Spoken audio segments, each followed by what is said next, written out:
Hello everyone, this is Jeff from the Ozark Mountains in Missouri, USA. Today, we're going to be talking about dummy loads and how to use a dummy load to test your vintage equipment's power supplies. A few weeks ago, I used this homemade dummy load to test an Amiga power supply, and a few folks wanted a little more information, so I thought this would be a good time to do a video on the subject.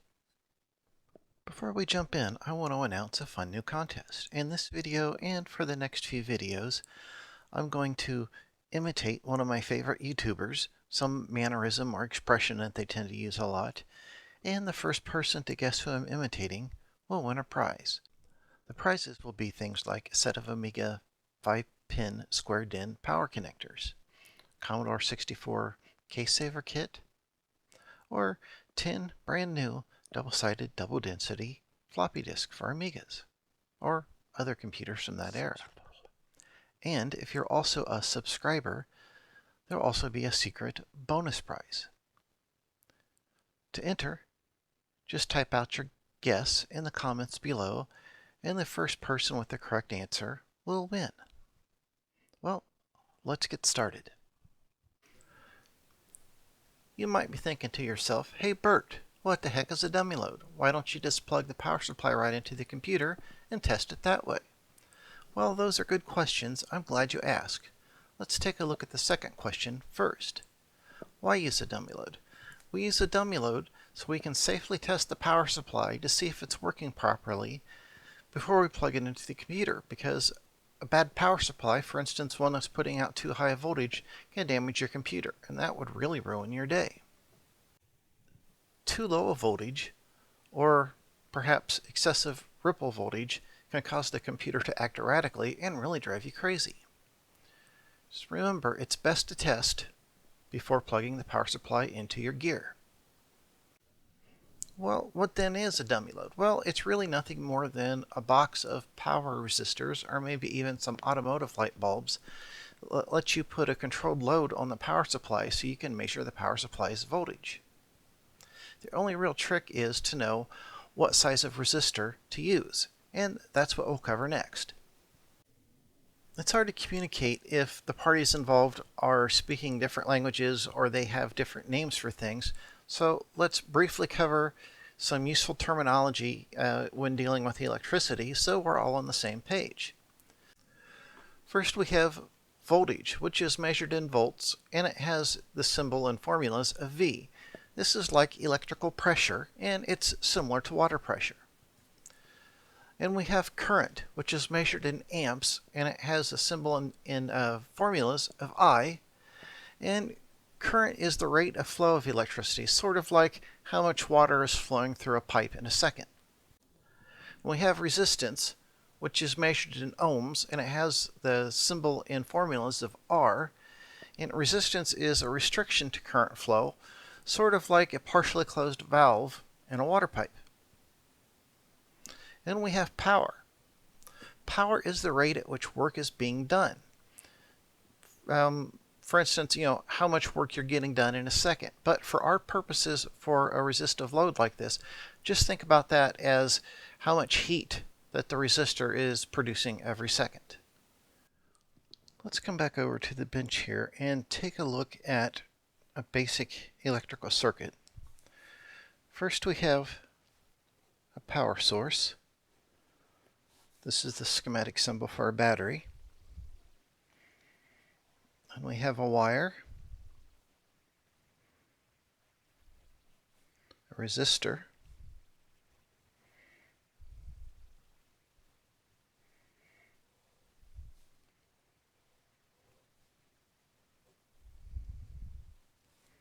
this is a lamp, or a light bulb.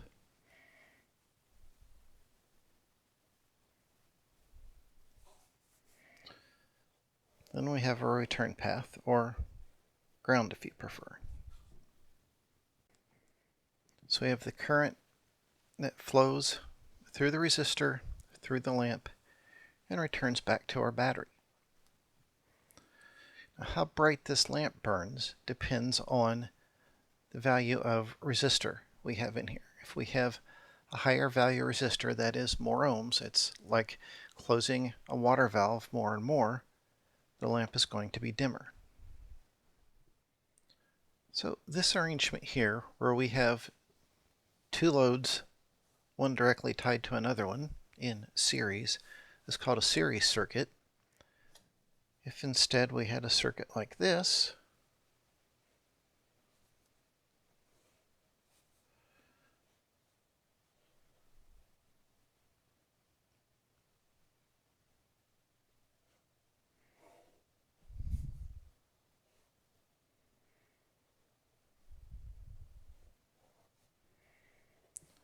where we have two lamps that are both wired across our battery, this is called a parallel circuit.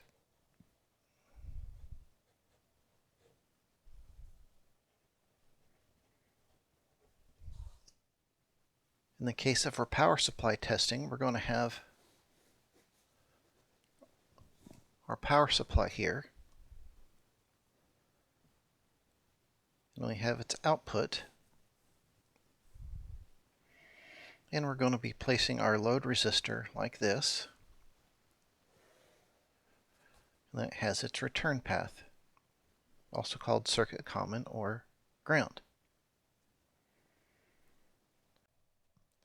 So to test our power supply, the trick is getting the right load resistor. And to get the right resistance that we need, we might actually apply different resistors in series or parallel. Well, now it's time to get out your pocket protectors and sharpen your number 2 pencils. Relax, I'm just kidding, but there is some simple math ahead, so let's dive right in.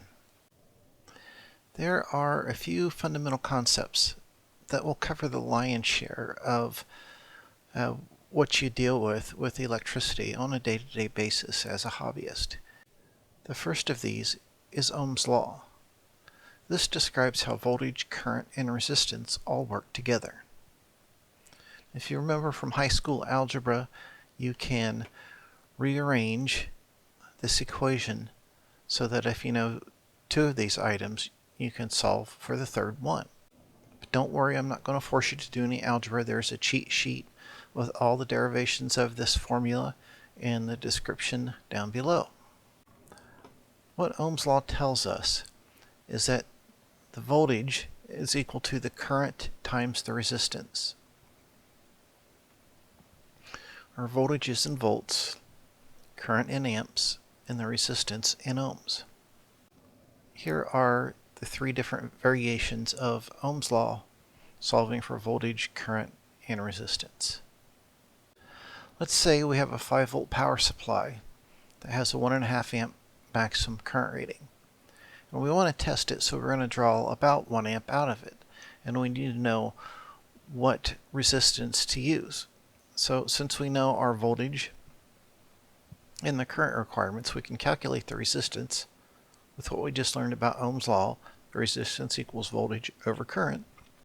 So our resistor is 5 volts over 1 amp, which is 5 ohms. That was a pretty easy one, so let's try another just for practice.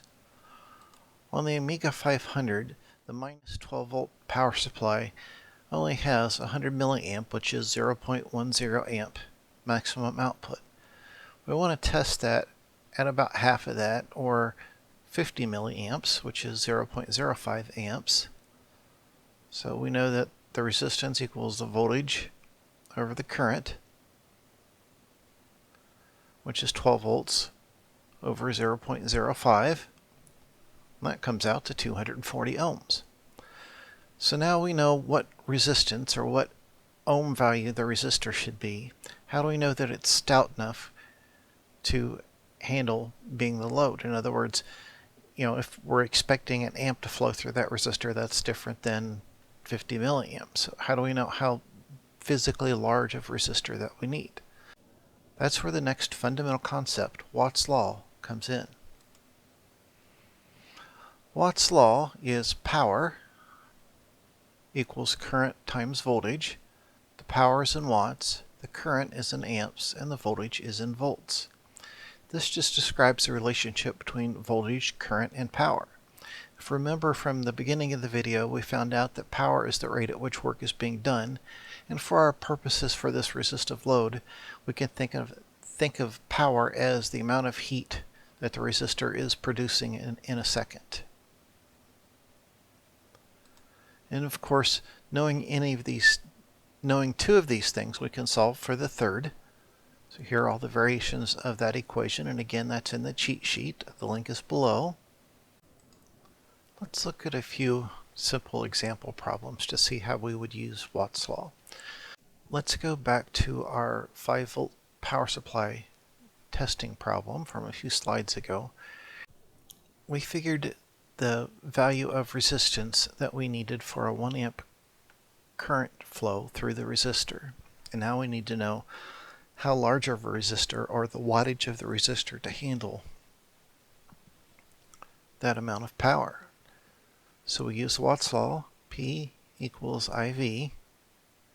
We know I and we know V, so we can say 1 amp times 5 volts equals 5 watts, which means we would need a 5-watt resistor to handle that much heat. And the second sample problem we did for was the minus 12-volt supply, but for the purposes of these calculations, the polarity doesn't matter, so we're just saying a 12-volt supply, 50 milliamps. P equals IV, so we have 50 milliamps times 12 volts. That comes out to 0.6 watts. We are not going to find a 0.6 watt resistor. The closest standard size, that's at least 0.6 watts, is a 1 watt. So we would say we would need a 1 watt resistor, or the equivalent thereof. Okay, enough for all that theoretical talk and the math. So what we've got here is a Phoenix CPS-10 power supply for Commodore 64. It has a 5-volt DC output rated at 1.5 amps and a 9-volt AC output rated at 1 amp. Got the test harness I made up for the Amiga a few weeks ago. Got some 1157 automotive light bulbs. These have 2 filaments, a bright and a dim. And a couple of meters here so we can measure everything. Now, while this test setup is using some automotive light bulbs for demonstration purposes, you can also use power resistors. I have a variety of them here in this box that you might find. They look like this, or like this. And my favorite type for projects like this are these ones in the aluminum case with the mounting ears. It's just a lot easier to mount these. You can find these reasonably priced now on eBay and on Amazon. And now that you have an idea of what ohm value and watt value to look for, should hopefully make your shopping a little easier. If you happen to have some automotive light bulbs laying around, you can use those too. With an automotive light bulb, now these are incandescent bulbs, let me point out. They're the old-fashioned type of light bulbs. You can't use an LED bulb or anything like that for this job. This is an old-fashioned incandescent automotive light bulb. And when you find these, you'll see that they're often rated only in watts, and they don't give you a resistance value or anything like that. And you might think, oh great, I can just hook up my meter to it and measure the resistance. But you can't do that directly. It's a little more complicated than that. As the light bulb burns brighter, the resistance of the filament goes up. So the effective resistance, or the value of resistor it acts like, depends on the amount of current flowing through it, which depends on the voltage you have applied. See, all that Ohm's law stuff, it all works together. So in the cheat sheet for these bulbs, I took and I tested them at 5 volts, 9 volts, and 12 volts, and calculated the equivalent resistance to give you an idea of what that was. And for that, I just used my bench power supply here and set it to each voltage and measured the current and did the calculations. It was pretty simple. And once you have an idea of whatever bulbs you have on hand, what resistor they act like at different voltages, you can make your own cheat sheet and choose which bulb to use, based on that. It's easier, I think, though, just to use a power resistor, which will have the same resistance throughout its power range. It makes everything a lot simpler, but you got to use what you got sometimes. I printed out my cheat sheet, and here I show some common power resistor ohm values and how much current will flow through that resistor at common voltages that you'll use with a vintage computer to give you an idea of what resistor values you might want to get. And it's got the different versions of Ohm's Law and Watt's Law there at the bottom. And on the back is the different equivalent resistances of the 1157 bulb using both filaments at different voltage levels applied. So I'm going to make use of this with our test rig here.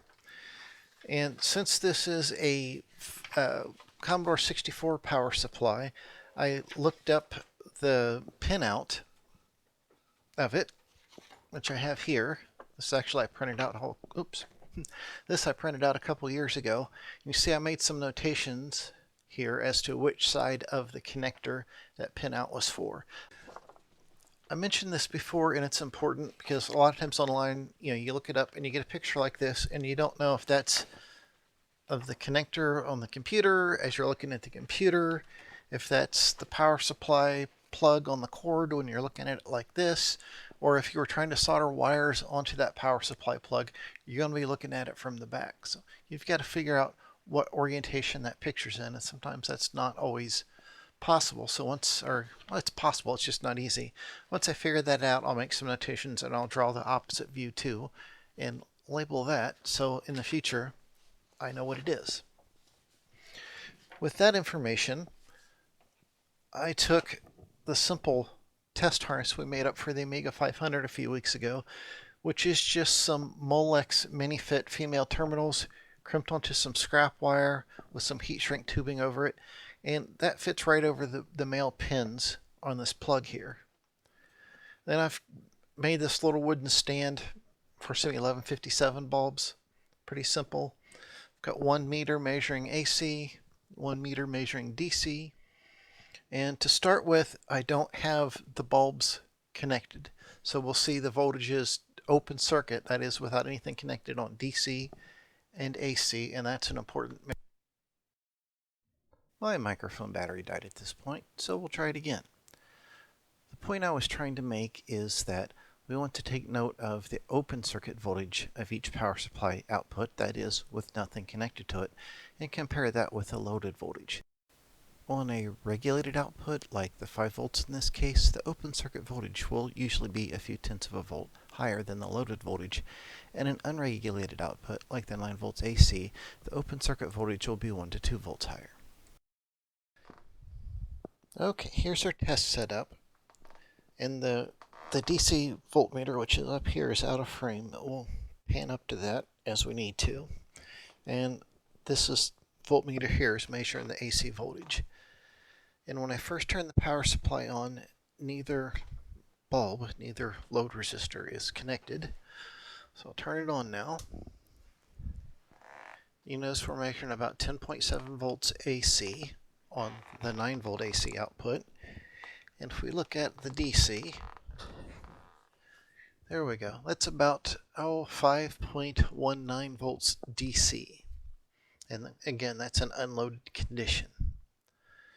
Now, while you're looking at the DC meter there, I'm going to connect the load. Now this is the bright filament, and on this particular bulb, if I refer back to my cheat sheet, which is this thing again, says that at 5 volts I'll have about 1 1/3 amps of current flowing through that bulb.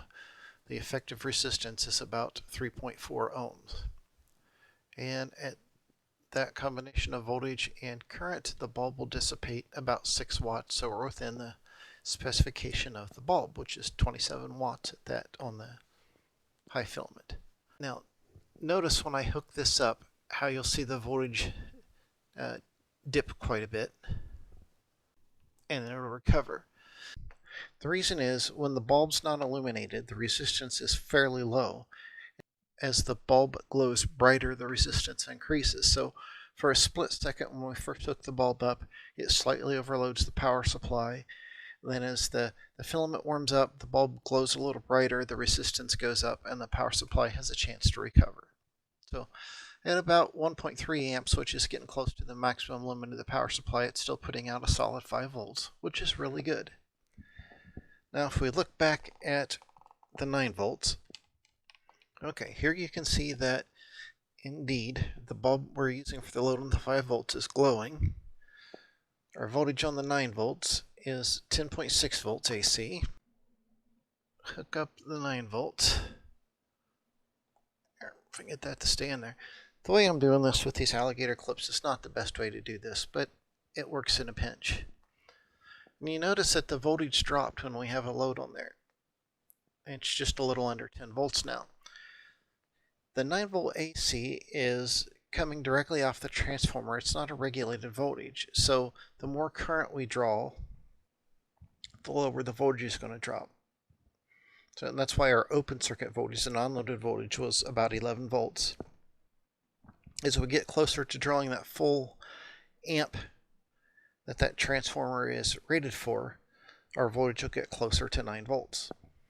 So that 9 volt AC at 1 amp is a voltage rating when the transformer, or that winding of the transformer, is fully loaded. We're still getting just over 5 volts on the 5 volt DC output, so that's fine. Now if you're wanting to test an unknown power supply, you might want to keep it powered up in this condition, partially loaded for quite a long time till it starts warming up so you can check the output. The other thing we can do in this condition is check for ripple voltage on the DC output, and I'll get that hooked up and we'll explain what that means. I've put the red multimeter here in AC mode and it's hooked up to the DC output while it's under load. This is so we can measure the ripple voltage. And if you can picture the surface of a still pond, it's almost like glass, and if you throw a pebble into the pond, you'll get some ripples, some teeny tiny waves on top of the water. That's sort of like what ripple voltage is. It's a slight AC component that rides on top of the DC output voltage. On a linear power supply like this, you can see here we've got about 0.003 of a volt, almost nothing. That's typically what you'll find. On a switch type power supply, you'll usually have maybe 10 millivolts, 20 millivolts. It depends on the supply, and that's usually specified in the power supply datasheet. This is the little dummy load I made for testing Commodore 64 power supplies. The resistor toward the front is on the AC circuit, and it puts, I don't know, half an amp or so load on the 9 volt AC. And there's 2 resistors toward the rear there that are stacked on top of each other. Those are fed through the white and red switch, and one of them puts about a 1 amp load and the other about a half amp load on there. This was made with all junk box components, and I 3D printed the end caps just to fit the piece of aluminum that I had laying around. So what do you do if you need to test a power supply and it has a higher output than you have a single resistor that can test that? Well, you can apply a little common sense. For instance, we know that one of these bulbs, the bright filament, will draw about 1 1/3 amps from a 5 volt power supply. And let's say we wanted to draw about 2.5 amps from a slightly larger power supply. We could hook 2 of these bulbs up at the same time, that is, in parallel, and we'll get about 2.5 or 2.6 amp draw that way. Right now, I have the bright filament of one of these bulbs hooked up to my bench power supply, which is outputting 5 volts. And from the test I did earlier, I know that with 5 volts across this bulb, that it's going to draw about 1.3 amps out of the power supply. And we'll pan up there. And indeed, with one filament, it's about 1.3 amps. And let's say I needed to draw something closer to 2.5 amps to test a power supply. Well, I could hook up another resistor or another bulb just like that. I'll do that right now. So now, our power supply is still outputting 5 volts at about 2.5 amps. I've got 2 bulbs running. And so now we're able to, using two resistors in parallel draw twice as much current and test our power supply. What if, given our selection of resistors, we needed to draw about half as much current?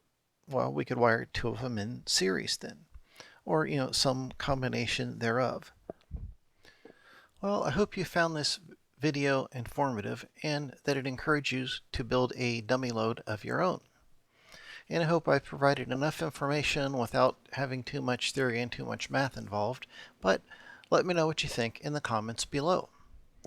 One thing I forgot to mention about measuring the AC ripple was that you really need to have a meter that has a true RMS AC range. Also, a note about switch type power supplies. Generally, a switch type power supply with multiple voltage outputs will have a minimum load requirement from one of the outputs before the supply will regulate properly. And generally for these, computer type supplies, it's the 5-volt output that needs to have a 5% to 10% load on it before the whole supply regulates properly.